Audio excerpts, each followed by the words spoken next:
Assalamualaikum warahmatullahi wabarakatuh. Hai adik-adik, balik lagi bareng Miss Sinta. Hari ini kita akan belajar mengenai latihan soal asesmen tengah semester Bahasa Indonesia kelas 7 SMP semester 1. Adapun isi dari soal-soal ini mengenai teks deskripsi, puisi rakyat, dan juga teks fantasi. Sudah siap semua? Oh ya, sebelum memulai, Miss Sinta mau mengingatkan sedikit nih. Untuk mengerjakan soal bahasa Indonesia, kita dapat menghemat waktu dan mengerjakan soal lebih efektif jika kita baca pertanyaannya dahulu. Setelah itu baru baca ceritanya. Ini untuk soal yang ada cerita panjangnya ya. Kalau begitu, kita akan langsung lanjut ke soal yang pertama. Kata deskripsi berasal dari bahasa Latin, yaitu A. Description, B. Describer, C. Descriptin, D. Description. Nah, jawaban yang paling tepat adalah B.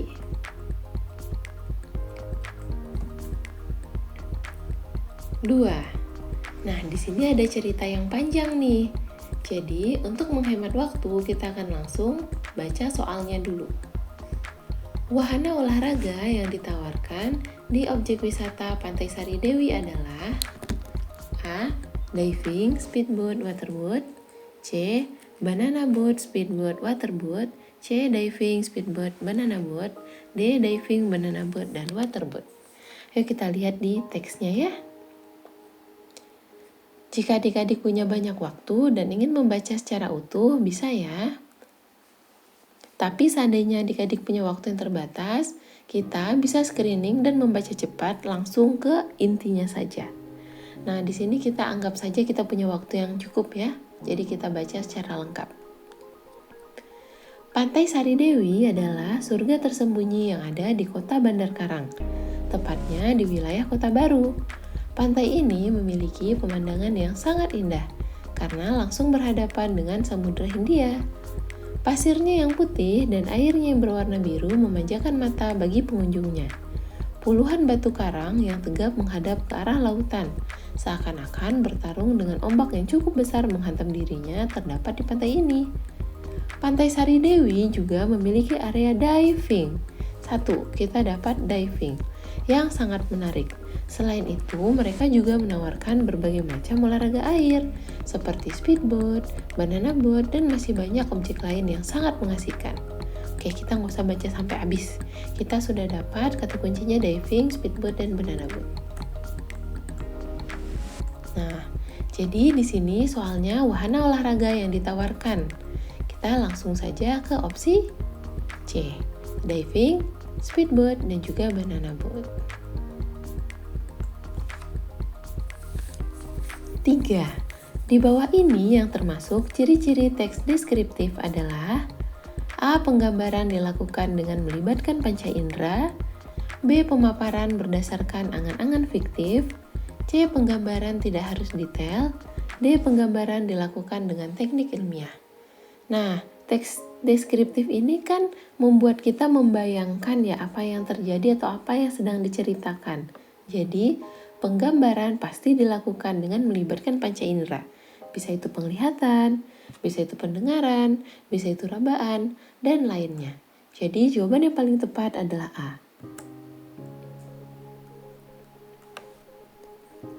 4. Objek yang digambarkan pada teks deskripsi tersebut berkenaan dengan A. Peristiwa, B. Tempat, C. Keadaan waktu, dan D. Orang. Oke, untuk dapat menjawabnya berarti mau nggak mau kita harus baca teksnya ya. Setiap malam berpuluh ribu tikus menyerbu desa-desa di kecamatan Pracimantoro. Segala macam tanaman sampai pohon pete Cina yang sudah tua habis digerogoti tikus. Binatang piaraan seperti ayam, kambing, dan sapi tidak luput dari serangan tikus yang ganas itu. Apalagi bahan makanan. Memang itu yang dicari. Habis tandas ditelan tikus. Bahkan penduduk beberapa desa terpaksa diungsikan karena ketakutan. Sampai sekarang masih ada orang yang tidak mau pulang ke kampung halamannya. Nah, di sini kan dia fokus ke cerita bahwa kampung ini, desa ini diserbu tikus. Maka, objek yang digambarkan ini dia fokus dengan peristiwa yang terjadi di desa itu. Maka jawaban yang paling tepat adalah A. 5. Berdasarkan strukturnya, cuplikan tersebut termasuk bagian A. Deskripsi bagian, B. Deskripsi umum, C. Identifikasi, D. Kesan-kesan. Oke, kita baca ya. Tini lagi berbaring di sofa membaca buku. Kedua belah tangannya memegang buku itu ke atas, supaya terang kena cahaya lampu dari belakangnya. Kepalanya berbantalkan 3 buah bantal sofa supaya tinggi. Badannya seolah-olah setengah bersandar pada bantal itu. Biasanya dia sudah tidur atau sudah berbaring di tempat tidur, seolah-olah sudah nyenyak, tetapi dia sebenarnya menunggu-nunggu Kartono pulang. Oke, di sini dia menceritakan awal dari kisahnya. Diceritakan siapa tokohnya, si Tini. Diceritakan di mana tempatnya. Sini tempatnya dia sedang di sofa ya.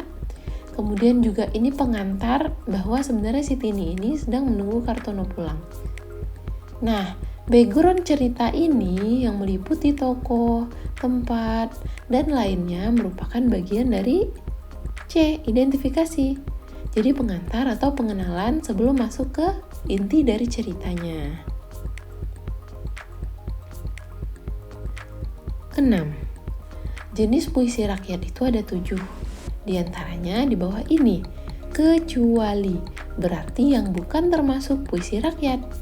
A. Pantun, B. Syair, C. Gurindam, D. Cerpen. Di sini adik-adik bisa tahu mana yang bukan puisi rakyat. Jawabannya adalah D. Cerpen. Cerpen merupakan cerita, bukan puisi. Oke? 7. Bagian identifikasi dalam teks tanggapan deskripsi berupa A. Kalimat topik, B. Kalimat penjelas, C. Kalimat definisi, D. Kalimat baku. Nah, di sini kan bagian identifikasi, berarti baru perkenalan. Di sini isinya berupa kalimat topik, jadi dia mengantarkan atas apa yang akan kita bahas. 8. Struktur teks deskripsi yang berisi pengelompokan menurut jenis, kelompok, dan sebagainya adalah A. Penutup, B. Klasifikasi, C. Deskripsi, D. Deskripsi bagian. Di sini kata kuncinya pengelompokan menurut jenis. Maka di sini pastilah jawabannya adalah klasifikasi.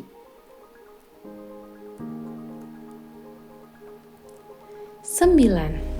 Susunan kalimat yang benar sehingga menghasilkan teks deskripsi yang padu adalah di sini opsinya kalau tidak dimulai dari C, dimulai dari F. Oke. C. Pohon-pohonan itu meranggas. Tidak mungkin ya langsung itu yang mana ini? Berarti opsi A dan B akan kita hapus. Kita akan mulai dari F.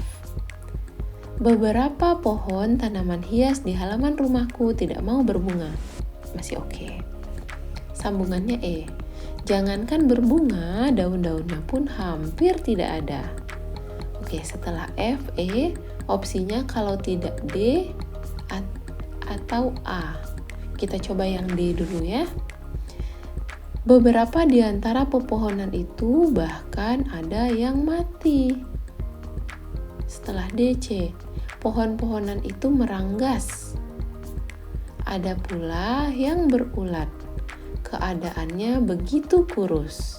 Itu yang opsi C. Sekarang kita coba yang opsi D. Beberapa pohon tanaman hias di halaman rumahku tidak mau berbunga. Jangankan berbunga, daun-daunnya pun hampir tidak ada. Ada pula yang berulat. Pohon-pohonan itu meranggas.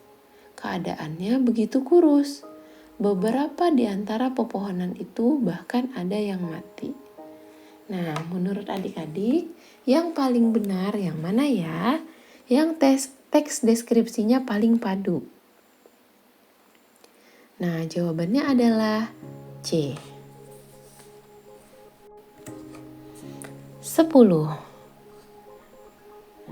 Objek yang dideskripsikan dalam teks di atas adalah objek. Dia bertanya objeknya ya. Dari balik tirai sore hari, pohon-pohon kelapa di seberang lembah itu segar dan penuh daya hidup. Pelepah-pelepah yang kuyup tergerai dan jatuh di belahan punggung. Batang-batang yang ramping dan meliuk-liuk oleh embusan angin melenggang tenang dan penuh pesona. Ketika angin tiba-tiba bertiup lebih kencang, pelepah-pelepah itu serempak terjulur satu arah. Seperti tangan-tangan penari yang mengikuti irama hujan. Oke, di sini dia bertanya mengenai objek. A. Suasana sore hari, suasana bukan objek ya. B. Lembah, C. Pohon kelapa, D. Embusan angin. Nah, di sini jawaban yang paling tepat adalah pohon kelapa. Kalau lembah adalah tempatnya, latar tempat. Latar suasananya, suasana sore hari. Objeknya adalah pohon kelapa. 11. Rumah makan ini terkenal dengan masakan tradisionalnya. Kata bercetak miring pada kalimat tersebut bermakna A. Mempunyai, B. Banyak, C. Menyerupai, D. Paling. Jadi di sini yang bercetak miring itu kata terkenal. Terkenal artinya paling dikenal. Maka artinya adalah D. Paling. 12.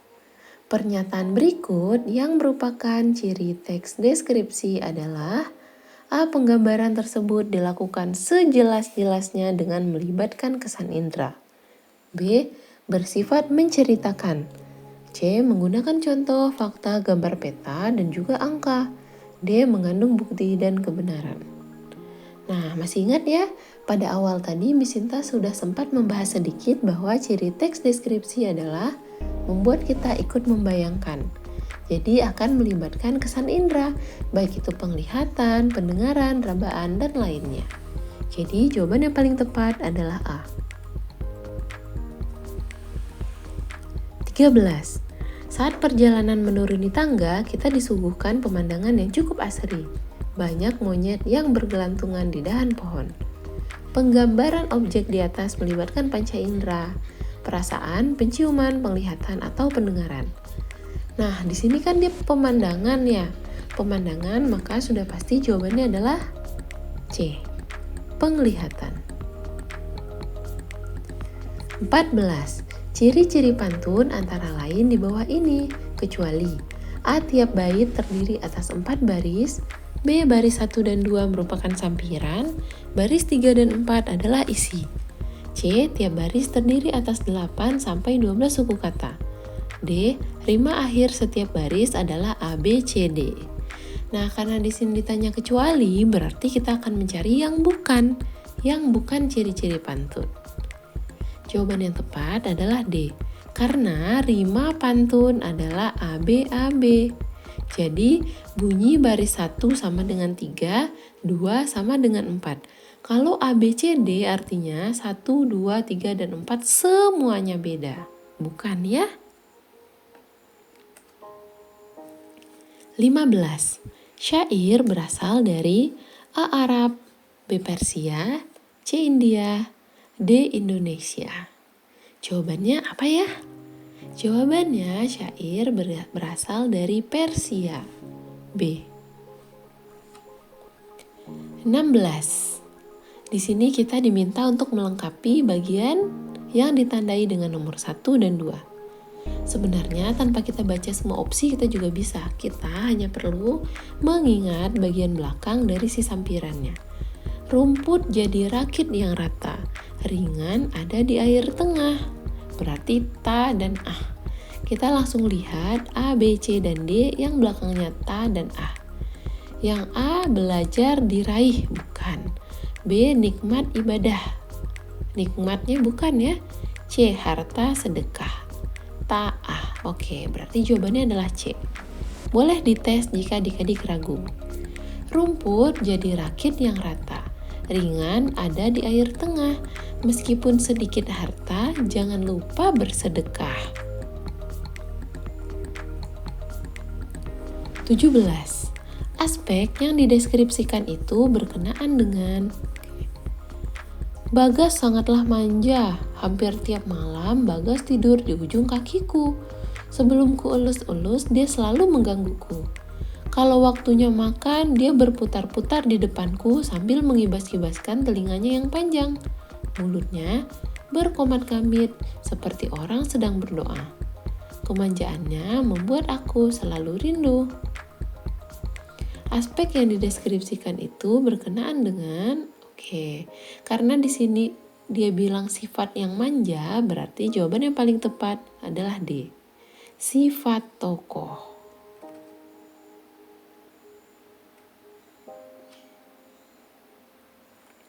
18. Kata bersinonim pada teks deskriptif di atas terdapat pada kalimat 1. Pasar terapung adalah pasar tradisional yang ada di Banjarmasin. Mereka berjualan di sungai dengan menggunakan perahu. Macam-macam yang mereka jual. Ada makanan, sayur, buah, ikan, dan kebutuhan lainnya. Deretan perahu yang saling berdempetan dan aneka jualan yang terlihat berwarna-warni di pagi hari sangat mempesona. Keunikan pasar terapung banyak membuka wisatawan lokal maupun luar yang melihat atau berbelanja di pasar terapung. Dia di sini minta kalimat bersinonim. Sebenarnya sambil baca tadi kita bisa langsung tahu ya. Di sini ada dua kata yang memiliki arti yang sama, yaitu memesona dan juga memukau. Jadi, kata bersinonim ada di kalimat nomor 4 dan 5. Jawabannya adalah C. 19. Cerita fantasi adalah A. Cerita imajinasi yang kejadiannya dapat ditulis secara acak. B. Cerita imajinasi yang rangkaian kejadiannya ditulis secara runtut. Sebenarnya langsung tahu ya, jawabannya adalah B.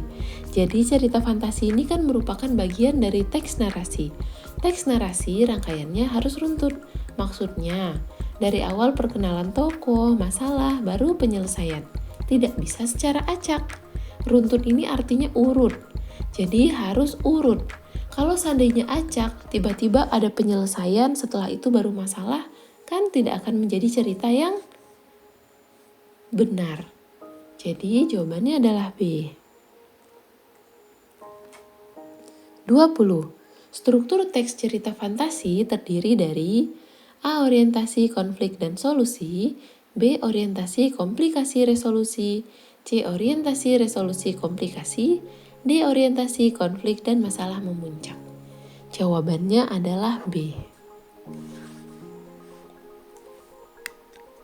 21. Rangkaian peristiwa pada cerita fantasi disebut A. Alur, B. Penokohan, C. Watak, dan D. Latar. Nah, rangkaian peristiwa adalah bahasa lain dari alur, maka jawabannya adalah A. 22. Unsur yang diperkenalkan di dalam cuplikan itu adalah 3 rumah bergaya kerucut menyambut mataku. Ketika aku memandanginya satu persatu, ternyata rumah itu memiliki model yang sama. Hanya satu hal yang membedakan ketiga rumah itu, warna pintunya. Setiap pintu mengikuti gradasi warna seperti yang kulihat di custom color laptopku. Di sini unsurnya ada penokohan, tema, latar, dan juga alur. Di sini jawabannya adalah latar, karena dia memperkenalkan tempatnya, yaitu di rumah yang bergaya kerucut tadi. Jadi latar ya, latar tempat. 23. Ide pokok suatu cerita disebut A. Tema, B. Latar, C. Pesan, D. Amanat. Nah, karena ini ide pokok disebut juga dengan tema. A. 24.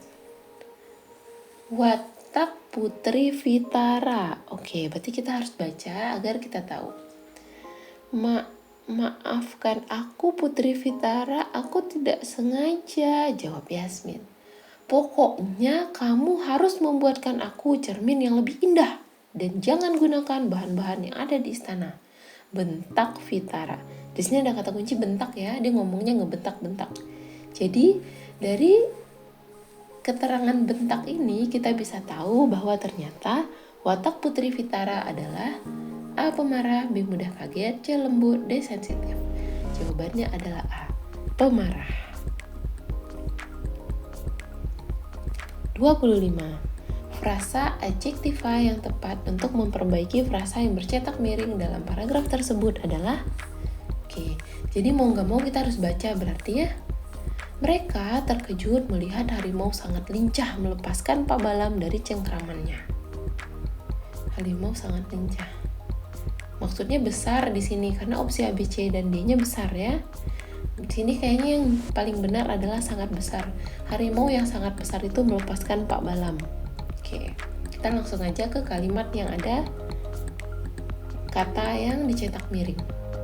Dalam cahaya samar-samar dari potongan kayu yang menyala, mereka melihat betapa kaki kiri Pak Balam lukanya bengkak sekali. Lukanya bengkak sekali, luka bengkak. Kayaknya kurang tepat. Maka mungkin di sini bisa kita ganti dengan amat parah. Betapa kaki kiri Pak Balam lukanya amat parah. Betisnya kena gigitan harimau. Daging dan otot betis koyak hingga kelihatan tulangnya yang putih dan darah mengalir berwarna merah. Sepertinya kurang enak ya diksi atau pemilihan katanya darah pastilah berwarna merah. Maka untuk menambah kesan dramatisnya kita bisa mengubah kata berwarna merah dengan amat banyak. Jadi, dan darah mengalir amat banyak. Gitu. Jadi, yang paling tepat untuk mengubah frasa yang bercetak miring adalah B. Sangat besar, amat parah, amat banyak. 26. Yang tidak termasuk puisi rakyat adalah gurindam, pantun, syair, atau fabel. Ini yang bukan puisi ketahuan ya, jawabannya adalah fabel. Karena fabel adalah cerita, bukan puisi. 27. Rangkaian peristiwa dalam cerita fantasi digerakkan dengan hukum A. Sebab akibat, B. Konflik, C. Sebab, dan D. Akibat. Nah, jadi cerita fantasi digerakkan dengan hukum sebab akibat. 28. Di bawah ini yang merupakan struktur cerita fantasi kecuali A. Klasifikasi, B. Orientasi, C. Resolusi, dan D. Konflik. Jawabannya adalah A. Klasifikasi. Jadi klasifikasi bukan bagian dari struktur. 29. Ketika terjadi awal permasalahan hingga menuju ke puncak disebut A. Orientasi, B. Resolusi, C. Komplikasi, D. Koda. Nah, dari awal masalah ya, kalau orientasi itu baru pengenalan tokoh, tempat, dan lain-lain. Awal permasalahan ini disebut juga dengan komplikasi. 30. Cerita fantasi merupakan bagian dari teks. Miss sudah sempat bahas di awal. Adik-adik ingat? Jawabannya adalah teks narasi. 31. Cerita fantasi dengan nama tokoh, tempat, dan kejadian yang tidak ada di dunia nyata merupakan jenis cerita fantasi. A. Irisan, B. Total, C. Sebagian, D. Lintas waktu. Jadi, cerita fantasi ini dapat dibagi menjadi dua jenis. Ada cerita fantasi total dan juga ada cerita fantasi irisan. Kalau dia masih masuk akal sedikit, itu kita sebut dia irisan. Tapi kalau benar-benar tidak masuk akal, tidak bisa kita temukan di dunia nyata apapun yang dia ceritakan, maka itu adalah cerita fantasi total. Jadi jawabannya adalah B. 32. Tokoh utama pada cerita fantasi biasanya memiliki sifat baik. Nah, yang tokoh baik namanya apa ya? Antagonis, pronogonis, tritagonis, atau protagonis. Nah, yang sifat baik adik-adik masih ingat? Jawabannya adalah protagonis. Lawannya adalah antagonis, si tokoh jahatnya.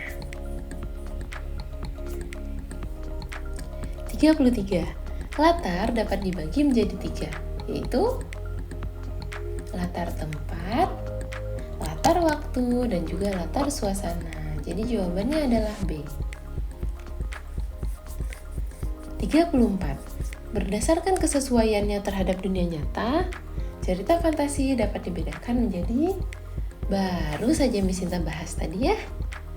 Masih ingat jawabannya adalah fantasi total dan juga irisan. Nah, jika berdasarkan latar kejadiannya, cerita fantasi dibedakan menjadi, ini latar kejadiannya. Nah, A. Latar dalam negeri, B. Latar lintas waktu, B. Latar sezaman, latar lintas waktu, C. Dalam negeri, luar negeri, D. Sezaman, dalam negeri. Nah, jadi kalau berdasarkan latar kejadiannya, ini latar waktu maksudnya ya. Jawabannya adalah B. Sezaman maksudnya di zaman yang sama, atau latar lintas waktu udah beda zaman. Jadi jawabannya adalah B. 36.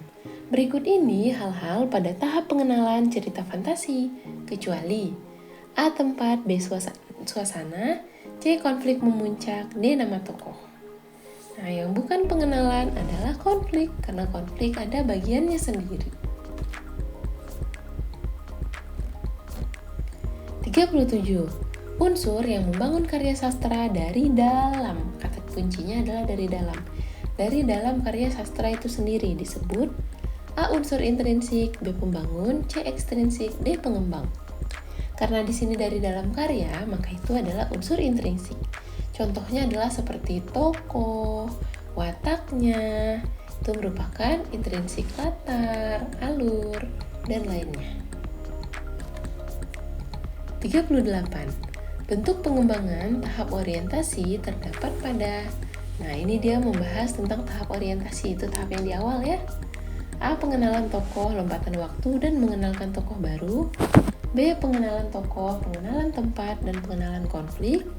C. Memperkenalkan tokoh baru, memperkenalkan konflik dan penyelesaian. D. Pengenalan tempat, pengenalan tokoh, dan pengenalan tokoh baru. Jawabannya adalah B.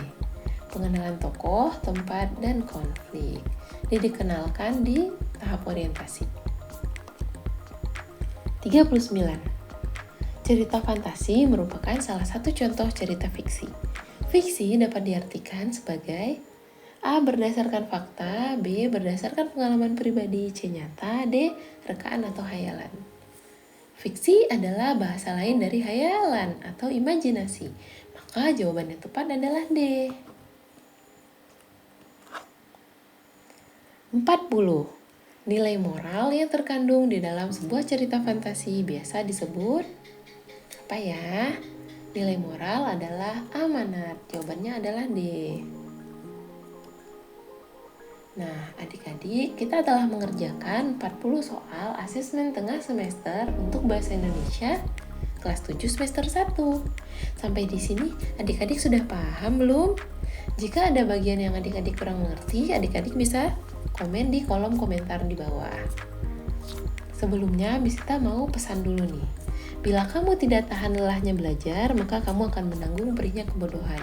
Ini adalah pesan dari Imam Syafi'i. Jadi, jangan menyerah dan tetap semangat untuk belajar ya. Sampai di sini, Miss Sinta mau pamit dulu. Terima kasih ya sudah belajar bersama Miss Sinta. Jangan lupa like, subscribe, dan juga share jika adik-adik kira video ini bermanfaat. Sampai jumpa lagi di video berikutnya. Sampai jumpa lagi adik-adik.